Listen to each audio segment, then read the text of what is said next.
سن 10 نبوی میں، یعنی نبوت کے 10ویں سال میں 10 رمضان المبارک کو آپ صلی اللہ علیہ وسلم کی زوجہ محترمہ حضرت خدیجۃ الکبریٰ رضی اللہ تعالی عنہا کا انتقال ہوا۔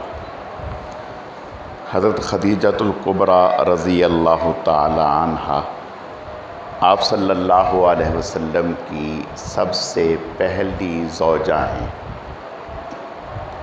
حضرت خدیجۃ الکبریٰ رضی اللہ تعالی عنہا کے والد کا نام خویلد تھا، اور یہ مکہ کے بڑے کامیاب اور بڑے تاجروں میں شمار ہوتے تھے۔ حضرت خدیجۃ الکبریٰ رضی اللہ تعالی عنہا بھی پڑھی لکھی خاتون تھیں۔ حضرت خدیجۃ الکبریٰ رضی اللہ تعالی عنہا کا پہلا نکاح ابو حالہ سے ہوا۔ ان سے 3 بچے، ایک روایت کے مطابق 2 بیٹے پیدا ہوئے، اور یہ تینوں پھر آگے جا کر آپ صلی اللہ علیہ وسلم کے صحابی ہوئے۔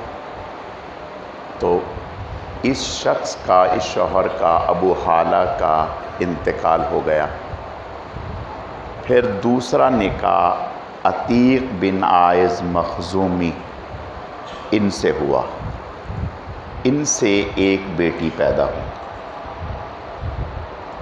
تو اللہ کا کرنا، کچھ وقت کے بعد اس شوہر کا بھی انتقال ہو گیا۔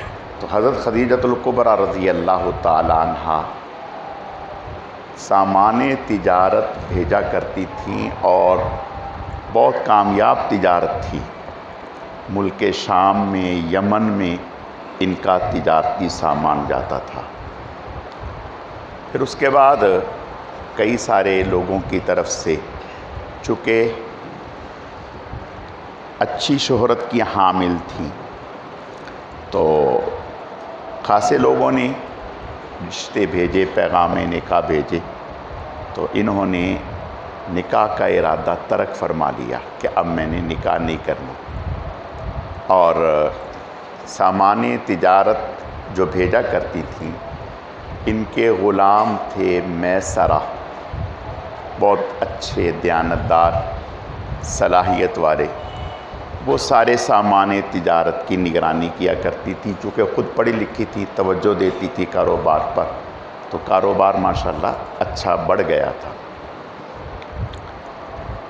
ایک دفعہ ان کے اس غلام میسرہ نے انہیں مشورہ دیا کہ بھی آپ اس دفعہ اپنے سامان تجارت کو آپ صلی اللہ علیہ وسلم، جو ابھی اس وقت نبوت سے سرفراز نہیں ہوئے تھے، محمد ابن عبداللہ، آپ ان کی سرپرستی میں بھیجیں، اور وہ بڑے دیانتدار ہیں۔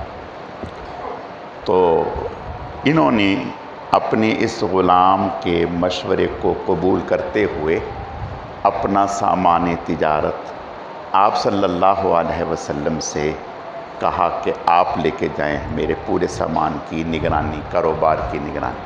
آپ صلی اللہ علیہ وسلم نے قبول فرمایا۔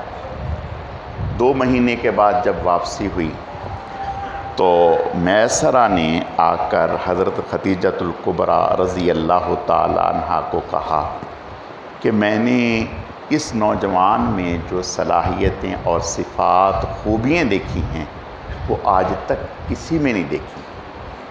ایک تو حوصلے والے بہت ہیں، دوسرا متانت کے ساتھ گفتگو کرتے ہیں، غیر سنجیدہ گفتگو نہیں ہوتی، تیسرا الجھتے نہیں ہیں، ذہین ہیں، اور پھر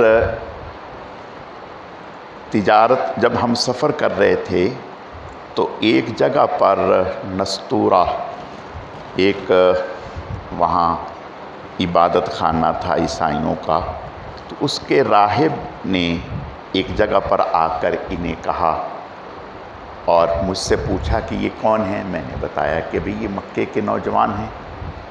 تو اس نے کہا کہ یہ جس درخت کے نیچے انہوں نے آرام کیے ہے، ہماری کتابوں میں لکھا ہے کہ یہاں آخری نبی آ کر کے آرام کرے گا، تو مجھے اس پہ تھوڑا سا وہ ہو رہا ہے۔ تو خیر کہنے لگے کہ پھر انہوں نے آ کر اس طرح سے آپ صلی اللہ علیہ وسلم کے بارے میں بتایا، اور پھر آپ صلی اللہ علیہ وسلم کی اس تجارتی نگرانی کی وجہ سے، دیانتداری کی وجہ سے پہلے سے کہیں زیادہ اسے نفع ہوا۔ تو حضرت خدیجۃ الکبریٰ رضی اللہ تعالی عنہ نے جب اپنے غلام سے سنا اور دیکھا، تو انہوں نے اپنی ایک سہیلی تھی نفیسہ، ان کے ذریعہ سے جناب رسول اللہ صلی اللہ علیہ وسلم کو پیغام نکاح بھیجا۔ اس وقت آپ صلی اللہ علیہ وسلم کی عمر 25 سال تھی، اور حضرت خدیجۃ الکبریٰ رضی اللہ تعالی عنہ کی عمر 40 سال تھی۔ تو آپ صلی اللہ علیہ وسلم نے ارشاد فرمایا کہ میں اپنے چچا ابو طالب کے مشورے کے بغیر کوئی قدم نہیں اٹھانا چاہتا۔ ان سے مشورہ ہوا، انہوں نے اس پیشکش کو قبول کر لیا کہ ٹھیک ہے۔ تو نکاح اس وقت حضرت ابراہیم علیہ السلام کے دین کا جو ایک طریقہ تھا، اس کے مطابق آپ کے چچا حضرت ابو طالب نے آپ کا نکاح پڑھایا۔ مہر میں 500 درہم اور ایک روایت کے مطابق 20 اونٹ مہر کے طور پر مقرر ہوئے، اور پھر رخصتی ہوئی تو ولیمہ ہوا۔ پھر اللہ پاک نے شادی کے 1-2 سال کے بعد بیٹا عطا فرمایا قاسم۔ تو آپ صلی اللہ علیہ وسلم اس بچے کی نسبت سے ابو القاسم کہلانے لگے، کنیت۔ تو جب وہ چلنے لگا تو اللہ کا کرنا اچانک بیمار ہوا، انتقال ہو گیا۔ پھر اللہ پاک نے بیٹی عطا فرمائی، سیدہ زینب رضی اللہ تعالی عنہ۔ پھر اس کے بعد سیدہ رقیہ رضی اللہ تعالی عنہ، پھر سیدہ ام کلثوم رضی اللہ تعالی عنہ، پھر سیدہ فاطمۃ الزہرا رضی اللہ تعالی عنہ۔ حضرت خدیجۃ الکبریٰ رضی اللہ تعالی عنہ آپ صلی اللہ علیہ وسلم کے ساتھ رہی۔ تو آپ صلی اللہ علیہ وسلم جب 39 سال کی عمر کو پہنچے تو آپ غار حرا میں تشریف لے جایا کرتے، 10 دن 15 دن مہینہ وہاں گزارتے اور وہاں اللہ کی عبادت کیا کرتے۔ حضرت خدیجۃ الکبریٰ رضی اللہ تعالیٰ عنہ بھی کئی دفعہ آپ کے ساتھ جا کر وہاں عبادت میں مصروف رہیں۔ یہیں پر سب سے پہلے آپ صلی اللہ علیہ وسلم پر غار حرا میں وحی آئی، اور حضرت جبرائیل علیہ السلام انسانی شکل میں نمودار ہوئے، اچانک ظاہر ہو گئے، اور آپ صلی اللہ علیہ وسلم سے فرمانے لگے، اقرأ بسم ربک الذی خلق، خلق الانسان من علق۔ آپ صلی اللہ علیہ وسلم نے ارشاد فرمایا، ما انا بقاری، میں تو پڑھا ہوا نہیں ہوں۔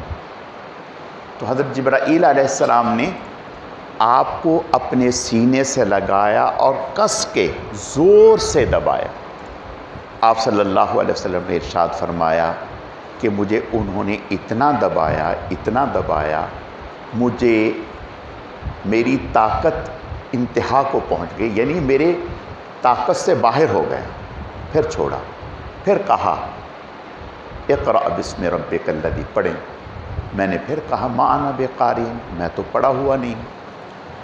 اب یہاں ایک ذہن میں بات آتی ہوگی کہ جبرائیل علیہ السلام تو آپ سے فرما رہے تھے اقرأ بسم ربک الذی خلق، آپ عرب تھے، اور یہ چند آیتیں یہ پڑھنا کیا مشکل ہے، یہ پڑھنا کیا مشکل ہے، اور آپ صلی اللہ علیہ وسلم فرما رہے ہیں ما انا بقارئ، میں تو پڑھا ہوا نہیں ہوں۔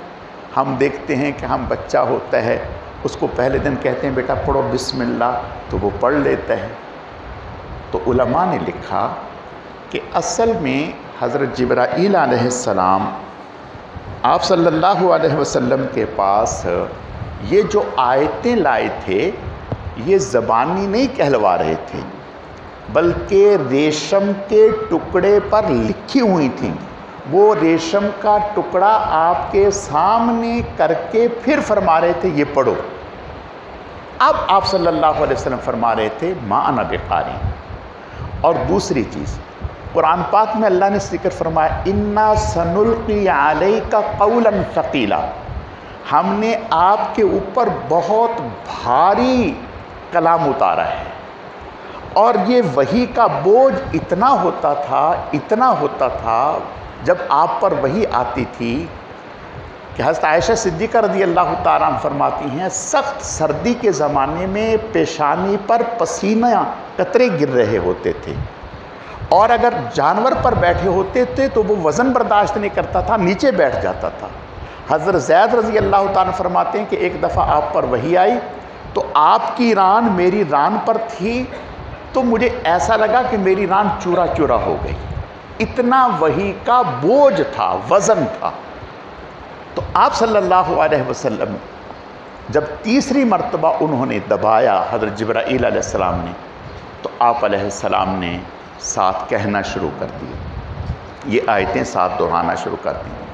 اور گھر میں جب تشریف لائے تو آپ کپ کپی طاری تھی، بخار شدید، اور آپ صلی اللہ علیہ وسلم نے حضرت خدیجۃ الکبریٰ رضی اللہ تعالیٰ عنہا سے فرمایا کہ مجھے تو اپنی جان کی ہلاکت کا اندیشہ ہے، اور بتایا کہ میرے ساتھ یہ واقعہ پیش آ گیا، اور مجھے فرمایا زمیلونی زمیلونی، مجھے کمبل اڑاؤ، مجھے کمبل۔ حضرت خدیجۃ الکبریٰ رضی اللہ تعالیٰ عنہ اس موقع پر آپ صلی اللہ علیہ وسلم کو تسلی دی، فرمایا کلا واللہ ما یخزیک اللہ ابدا، اللہ کی قسم ہرگز نہیں، اللہ کبھی آپ کو رسوا نہیں کریں گے۔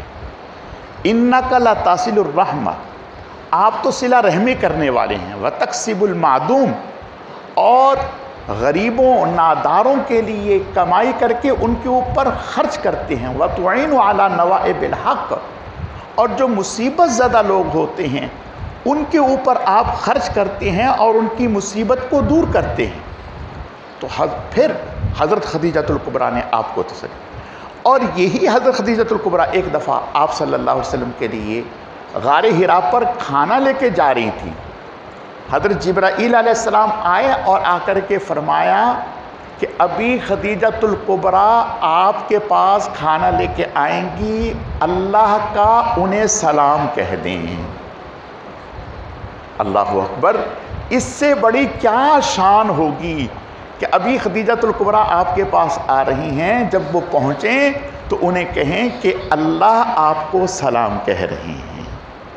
تو حضرت خدیجۃ الکبریٰ بہت حوصلے والی تھیں، تو آپ صلی اللہ علیہ وسلم نے حضرت خدیجۃ الکبریٰ کو دنیا میں ہی بشارت دی، فرمایا جنت میں اللہ نے آپ کے لیے موتی کا بہترین محل بنایا ہے جس میں آپ رہیں گی، اور فرمایا جنتی عورتوں کی آپ سردار ہوں گے۔ آپ صلی اللہ علیہ وسلم حضرت خدیجۃ الکبریٰ کی یہ خصوصیت ہے کہ 25 سال آپ کی رفاقت رہی، ان 25 سالوں میں آپ صلی اللہ علیہ وسلم نے کسی اور خاتون سے نکاح نہیں فرمایا۔ ان کے انتقال کے بعد آپ صلی اللہ علیہ وسلم جب کبھی گھر میں کوئی اچھا سالن پکتا یا گوشت پکتا تو حضرت خدیجۃ الکبریٰ کی جو دوستیں ہوتی آپ ان کے ہاں بھی پہنچاتے خدیجۃ الکبریٰ کی نسبت سے۔ حضرت عائشہ صدیقہ فرماتی ہیں کہ مجھے رشک آتا حضرت خدیجۃ الکبریٰ پر، تو کئی دفعہ میں نے کہا بھی، آپ نے فرمایا عائشہ تمہیں کیا پتہ، خدیجۃ الکبریٰ نے تو سب کچھ مجھ پر قربان کر دیا اور اللہ نے مجھے اولاد ان سے دی۔